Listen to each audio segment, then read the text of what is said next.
Police मुख्यालय की press वार्ता में आप सभी का स्वागत है।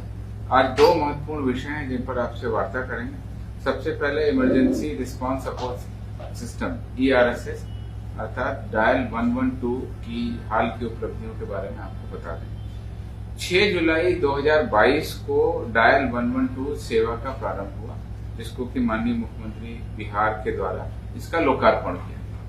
लगातार 112 के वाहनों की लोकेशन कहां पर रहनी चाहिए, किस तरह से उनका रिस्पांस टाइम होना चाहिए, उस पर प्रतिनियुक्त सभी कर्मियों की ट्रेनिंग भी दी गई है और लगातार सॉफ्टवेयर के माध्यम से उनकी ट्रैकिंग भी की जाती है, जिसके फलस्वरूप औसत रिस्पांस टाइम में भी कमी आई है और आम जनता को ज्यादा से ज्यादा लोगों को कम से कम समय में हम लोग सुविधा दे रहे हैं। दिसंबर 2022 में जब पूरी व्यवस्था एक तरह से स्थायी हुई और उसमें जब हम लोगों ने मेजरमेंट किया तो पता चला कि हमारा एक माह में औसत रिस्पांस टाइम था 51 मिनट। एक महीने में जो कॉल दर्ज की गई थी उनकी संख्या थी 26,114 और उसमें से 842 पर हमने डेली इवेंट क्रिएट किया, अर्थात उस पर हमने कार्रवाई की 842 और 51 मिनट हमको समय लगा था औसत।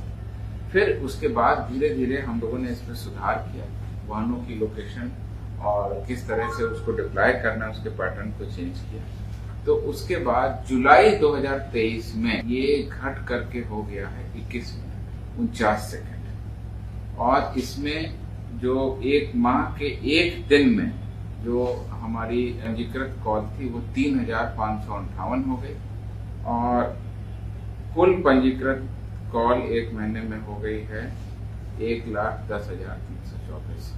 यानी कि जुलाई में 3,558 लोगों को एक दिन में औसतन हम लोगों ने इससे मदद पहुंचाई और समय था 21 मिनट। उसके बाद अगस्त सितंबर दोनों महीनों में भी हम लोगों ने लगातार इसको रिस्पांस को सुधारा और अक्टूबर 2023 का आंकड़ा मेरे पास में है। ये रिस्पांस टाइम अब 20 मिनट से भी कम 19 मिनट 1 सेकंड पर हो गया। इसमें पूरे अक्टूबर महीने में 1,03,526 कॉल आई, जिसमें से 3,339 कॉल को हमने मदद पहुंचाई, इवेंट दर्ज की और ये रिस्पांस टाइम अब 20 मिनट से भी कम आ गया। तो मुझे लगता है ये बहुत बड़ी उपलब्धि है और मीडिया के माध्यम से आम जनता से भी अनुरोध है कि डायल 112 सेवा आपातकालीन परिस्थितियों के लिए आम जनता की सुविधा, आम नागरिकों की सुविधा, खासकर महिलाओं और वृद्धजनों की सुरक्षा और सुलभ उनको सहयोग के लिए चालू की गई है। इसमें पुलिस के अलावा बाकी सेवाएं जैसे आगजनी के लिए या मेडिकल के लिए उसको भी एकीकृत किया गया है। इस प्रकार से अब हम कह सकते हैं कि औसतन 20 मिनट से कम समय में पुलिस का रिस्पांस हो रहा है और अधिक से अधिक मामले इसमें जनता रजिस्टर कर रही है। जहां पिछले वर्ष दिसंबर 2022 में एक दिन में 842 कॉल आ रही थी, वहीं इस साल बढ़ करके अब अक्टूबर 23 में 3,339 कॉल आ रही है पर डे। और पहले हम लोग एक महीने में मॉनिटरिंग करते थे, फिर 15 दिन में, साप्ताहिक और अब हम डेली मॉनिटरिंग करते हैं। और डेली मॉनिटरिंग के आधार पर 5 नवंबर 2023 की जो रैंकिंग है रिस्पांस टाइम की, उसके आधार पर टॉप 5 जिले इस प्रकार हैं। जहानाबाद औसत टाइम 7 मिनट 49 सेकंड, बेगूसराय औसत टाइम 8 मिनट 21 सेकंड, नवादा औसत time 8 minute 25 second, Purnia 8 minute 45 second और गोपालगंज 8 मिनट 49 सेकंड।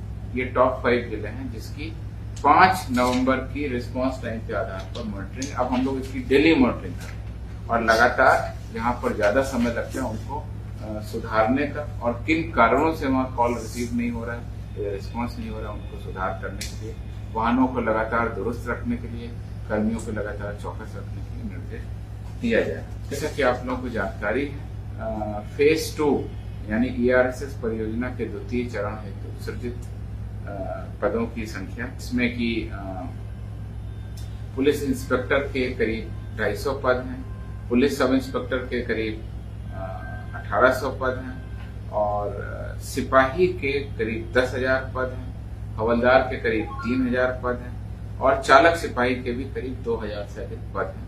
कुल 19,288 पदों को सृजित किया गया है। इसमें 884 4 पहिया वाहन और 550 2 पहिया वाहन भी शामिल है।